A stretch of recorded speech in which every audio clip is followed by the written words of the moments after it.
केसरिया बालम अवोनी अधारो मारे देश जी। केसरिया बालम अवोनी अधारो मारे देश जी।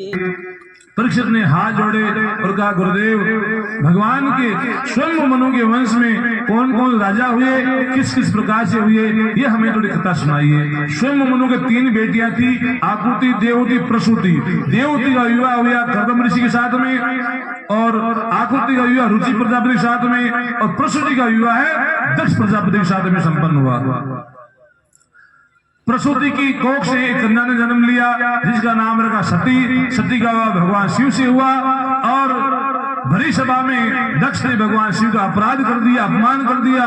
भगवान शिव ने ये बात नहीं बताई अपनी अर्धांगिनी सती को, और कहते हैं कि इधर दक्ष ने भगवान शिव से बड़ा वैर भाव पाल लिया, उनका अपमान करने यज्ञ किया है। उसे कि मैं शिव और सती को बुलाया नहीं है, लेकिन सती तो ठहरी प्रिय पुत्री, तो बिना बुलाए वहां पहुंचती है। पिता ने अपमान कर दिया, पिता के अपमान को सहन नहीं करके उन्होंने अपने योगाग्नि में शरीर को नष्ट कर दिया है। इधर भगवान शिव ने भेजा वीरभद्र को, वीरभद्र यज्ञ को नष्ट कर दिया है। सभी देवता पहुंचे भगवान शिव की शरण में, बोले भगवान, यज्ञ जिसके हाथ से शुरू होता है, जब तक उसके हाथ से पूर्णाहुति नहीं हो जाए तब तक बड़ा अनुचित कार्य होता है, अभद्र होता है। आप कृपा करके दक्ष को पुनः जीवित कीजिए।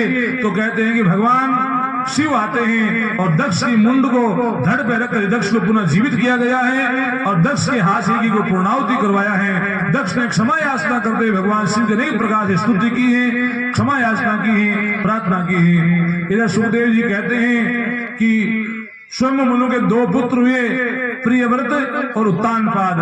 अब मैं पहले उत्तानपाद के वंश का वर्णन करूंगा। उत्तानपाद की 2 अर्धांगिनियां, बड़ी का नाम सुनीति। सुनीति कोख से कोई अभी तक बालक नहीं हुआ, और उन्होंने दूसरा विवाह कर लिया सुरुचि के साथ में। तो सुरुचि जब राजमहल में आई तो उत्तानपाद से कहती है, महाराज आपको पता है एक म्यान में 2 तलवार नहीं रह सकती, या तो इस घर में मैं रहूंगी और या मेरी सौत ये सुनीति रहेगी।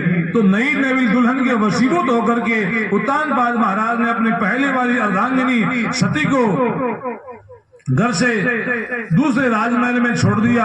वह जब यहाँ से निकली तो गर्भवती थी। समय पाकर उसकी कोख से बालक ने जन्म लिया जिसका नाम रखा ध्रुव है। ध्रुव को बड़ी सुंदर शिक्षा प्रदान की है सुनीति ने। एक दिन की बालक लोग खेलते खेलते अपने अपने पिताओं का नाम बता रहे थे। ध्रुव को पता नहीं उनके पिता कौन है। दौड़कर अपनी माता के पास पहुंचे और कहते हैं कि मैया मेरे पिता कौन है, कहाँ रहते हैं, क्या नाम है। सुनीति ने आज पहली बार बताया, बेटा तुम्हारे पिता यहाँ के राजा हैं, उनका नाम है महाराज उत्तानपाद, सामने राजमहल में रहते हैं। अरे मैया मेरे पिताजी उत्तानपाद महाराज हैं। तो वो दौड़कर राजमहल में गया। ध्रुव को मना किया, बेटा मत जाओ वहां पर, अरे वहां तो मेरा ही तिरस्कार हो गया है। ध्रुव जी को आज पहली बार उत्तानपाद महाराज ने देखा, दौड़ करके उनको अपने गोदी में बिठा लिया है। पुत्र तुम्हारी माँ कैसे हैं, तुम ठीक तो हो, कोई कमी तो नहीं है। बोले पिताजी सब ठीक है। इतने में सुरुचि देख लेती है। सुरुचि पास में आती है, धक्का देकर बालक ध्रुव को नीचे गिरा दिया। ध्रुव जी ने कहा, मैया आपने ये क्या किया, मैं तो इनका एकमात्र पुत्र हूँ। बोले जो मेरी कोख से उत्पन्न होगा वही इस गोदी में बैठेगा, वही सिंहासन में बैठेगा, तुझे अधिकार नहीं है। ध्रुव ने कहा, मैया मैं तो इसी गोदी में बैठूंगा, मुझे आप ही कोख से पैदा होने के लिए क्या करना है। छोटा बालक ध्रुव, उनको पता है कि ऐसा नहीं हो सकता कि आप ही कोख से पैदा हो जाऊं, ये थोड़ी हो सकता है। सुरुचि ने सोचा कि इसको जंगल में भेज दूंगी और ये जंगल में जाएगा, शेर बकरे मार देंगे और ये मर जाएगा तो मेरे जो पुत्र होगा वही राजा बनेगा। बोले वन में जा, तपस्या कर, भगवान को प्रकट कर और उनसे प्रार्थना करना, वो तुम्हें वरदान देंगे तो तू मेरी कोख से उत्पन्न होगा। ध्रुव जी दौड़कर अपनी माँ के पास में आए रोते हुए।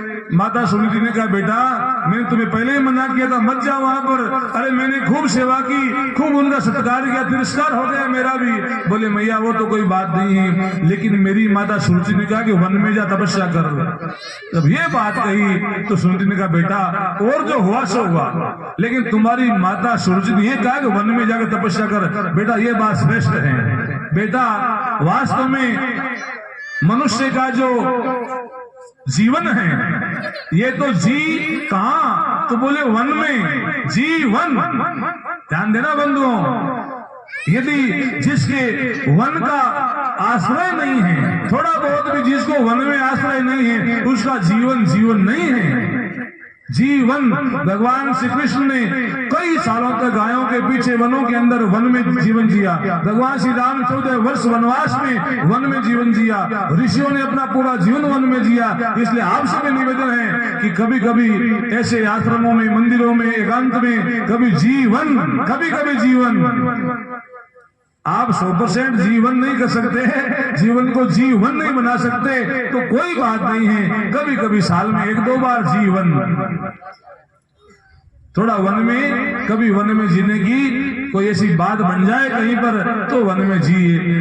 तो कहा कि बेटा वास्तव में वन के लिए कहे तो बात श्रेष्ठ, बेटा वन में जाके तपस्या कर, यही सार की बात है। गुरु जी ने हाथ जोड़े, मैया मुझे पता ही नहीं है कि मैं कैसे तपस्या करूं, कैसे नाम लूं। सुनीति जी ने कहा, पुत्र जिसके मन में भगवान की भक्ति की उत्कंठा पैदा हो गई है, भगवान व्यवस्था करते हैं, नारद जी को भेजते हैं, भक्तों को भेजते हैं और उनको ज्ञान दिलाते हैं। गुरु जी तो दौड़ के रवाना हुए। उनकी माता ने कहा, पुत्र तुम दृढ़ प्रतिज्ञ होकर वन में जाना, पीछे मुड़ करके बिना भगवान की प्राप्ति के आ गए तो ठीक नहीं है। अर्थात छोटे से बालक ध्रुव को इतना दृढ़ कर दिया कि भक्ति के लिए उनको मजबूत कर दिया कि चाहे सर्दी, गर्मी, बरसात, आने, तूफान, कितनी भी समस्या आए, गुरु जी पे कोई फर्क नहीं पड़ने वाला। गुरु जी आते वन के अंदर, अब वन में आ गए। मैया ने कहा था नारद जी आएंगे, आए नहीं। एक पल उनका मुश्किल से बीतने लगा। आप सभी को पता है इंतजार की घड़ियां लंबी होती हैं, इंतजार के पल लंबे होते हैं, इंतजार बड़े मुश्किल से होता है। गुरु जी ने सोचा कि नारद जी आए नहीं, नारद जी आए नहीं, नारद जी आए नहीं। इतने में नारद जी का वहां प्राकट्य हो गया। अरे बालक तुम कौन हो, यहाँ क्यों आए हो? गुरु जी ने कहा, महाराज उत्तानपाद महाराज का पुत्र हूँ, मेरा नाम ध्रुव है और मैं तपस्या करने आया हूँ, आप मुझे उपदेश दीजिए, ज्ञान दीजिए। नारद जी ने कहा, तू तपस्या करेगा? अरे तुझे पता नहीं है, अभी शाम नहीं हुई है, शाम होगी तो यहाँ पर शेर वगैरह चिंगाड़ेंगे, दहाड़ मारेंगे, हाथी चिंगाड़ेंगे, बड़े बड़े अजगर फुफकारेंगे, तुझे लील जाएंगे। बेटा यहाँ खाने के लिए कोई मालपुए नहीं है, कोई यहाँ प्रसाद नहीं है, न तो यहाँ फल मिलेगा न जल मिलेगा। आंधी, तूफान, बरसात, सर्दी, गर्मी, ओले, बड़ी समस्याएं हैं वन के अंदर। तू चला जा घर में, तू अभी बालक है। गुरु जी ने हाथ जोड़े और कहा कि महाराज मुझे मालूम हो गया है। बोले क्या? बोले आप नारद नहीं हो। बोले दुर्गे क्या बोल रहे हो? बोले हाँ महाराज, नारद जी होते तो कहते कि बेटा मरना मंजूर, लेकिन तपस्या से पीछे नहीं हटना है, अटिक रह कर तपस्या करनी है। आप नारद जी नहीं हो तो नारद जी आएंगे ना, मैं उनसे ही बात करूंगा, वो ही मुझे उपदेश देंगे। ध्रुव जी के बारे में नारद जी की बात समझ में आ गई कि ध्रुव की जो मन में जो अटल धारणा है कि भगवान को प्राप्त किए बिना मैं उनसे जाऊंगा नहीं, पास में बुलाया है और अपने गले के लगा लिया। बेटा मैं तुम्हें जो उपदेश दे रहा हूँ उसको ग्रहण कर। ध्रुव भगवान का ध्यान करते हुए तुम द्वादशाक्षर जो मंत्र है उसका जप कर। थोड़ा थोड़ा मंत्र।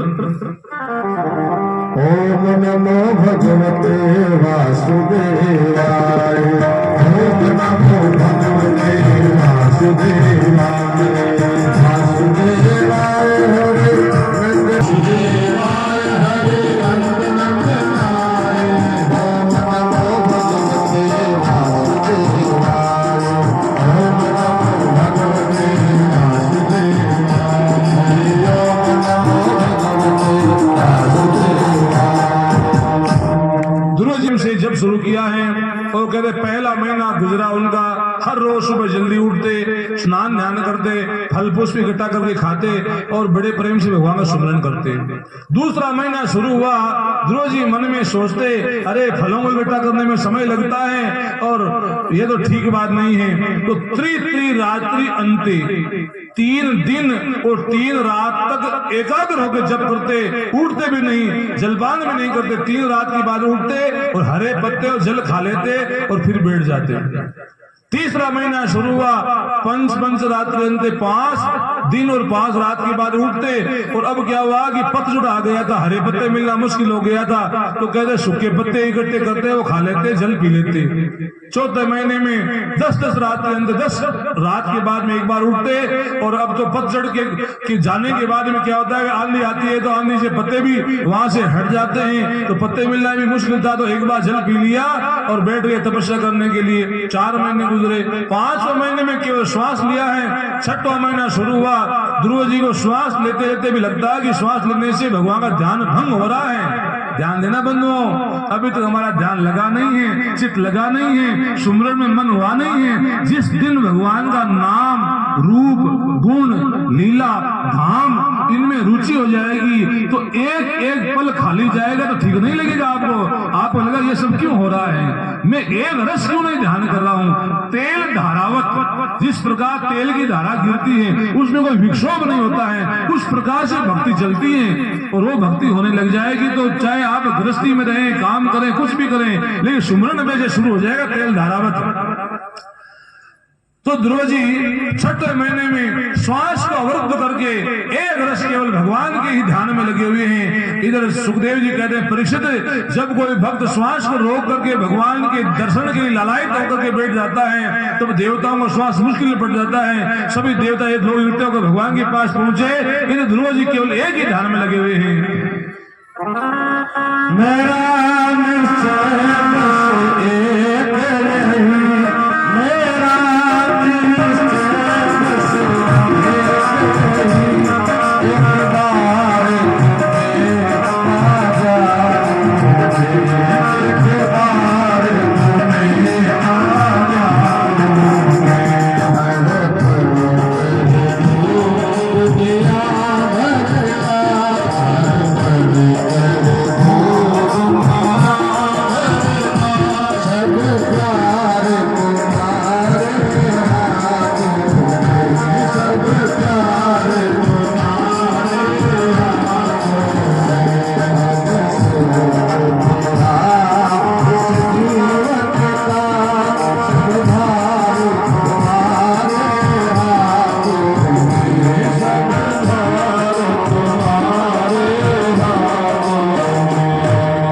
समर्पित कर दिया है। इंद्र आदि सभी देवता पहुंचे वैकुंठ में भगवान के पास में, बोले भगवान हमें श्वास लेने में बड़ी मुश्किल हो रही है। भगवान ने कहा कि देवताओं, एक मेरा भक्त है, मेरे दर्शन के लिए तपस्या करने बैठा है, इसलिए श्वास में आपको मुश्किल हो रही है। बोले भगवान आपका भक्त है? बोले हाँ। बोले दर्शन आपको देने? बोले हाँ। तो बोले भगवान देर क्यों कर रहे हो आप? सभी ध्यान देना, भगवान से सभी इंद्र देवता ने कहा कि आपका ही भक्त है, दर्शन भी आपके चाहते हैं और नाम भी आपका ही ले रहा है, जय जयकार भी आपकी ही कर रहा है, तो भगवान फिर क्यों देरी कर रहे हो? कृपा करो उस पर जल्दी से। देखो बंधुओं, 2 कदम यदि भगवान की ओर हमने बढ़ाए तो 100 कदम परमात्मा स्वयं हमारी ओर बढ़ाएंगे। इसलिए इस मार्ग पर चलना शुरू कर दो, अपना जीवन धन्य हो जाएगा। सभी देवता स्तुति की है। भगवान चतुर्भुज रूप धारण करके ध्रुव जी के सामने प्रकट होते हैं। अब ना ठीक है, प्रसाद ले जाओ, मारना शुरू करो। ध्रुव जी से भगवान ने कहा कि ध्रुव बेटा आंखें खोलो। अब ध्रुव जी ने आंखें खोली हैं, भगवान का दर्शन हुआ। मुख से बोलना चाह रहा है लेकिन मुख से बोल नहीं पा रहे हैं, क्योंकि कई महीने तो खाए पिए हो गए हैं, महीना भर श्वास लिए हो गए हैं, 2 महीने से तो कुछ लिया ही नहीं है, तो ध्रुव जी बोल नहीं पाए। भगवान ने अपना शंख ध्रुव जी कपोल के स्पर्श कराया है। गाल के स्पर्श कराते ही उनके मुख से वेदवाणी फूट पड़ती है। योऽन्तः प्रविश्य वाचमिमां प्रसुप्तां संजीवति गिरिशक्तिधर सुधात्मां अन्यस्थः श्रवणात् प्रगादि प्राणान् नमो भगवते पुरुषाय तुभ्यं। ध्रुव जी ने भगवान की बड़े प्रेम से स्तुति की है। आइए हम स्तुति करते हैं। प्रभु आए शंख बजाए, धोखे टूटे अचल समाधि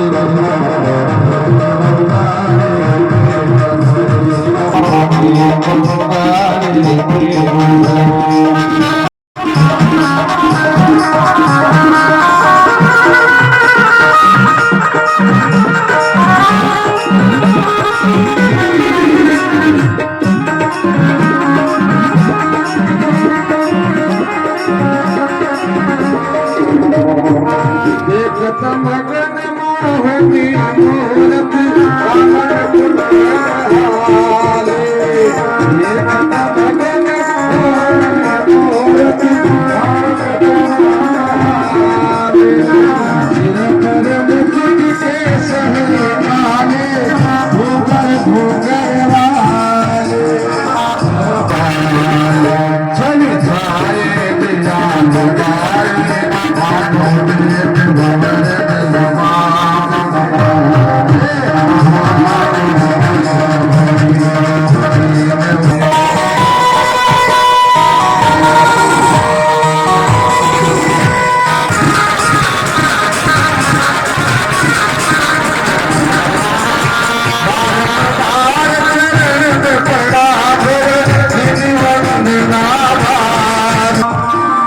हरिदास मागो मागो सुदर्शन धारे हरिदास मागो मागो सुदर्शन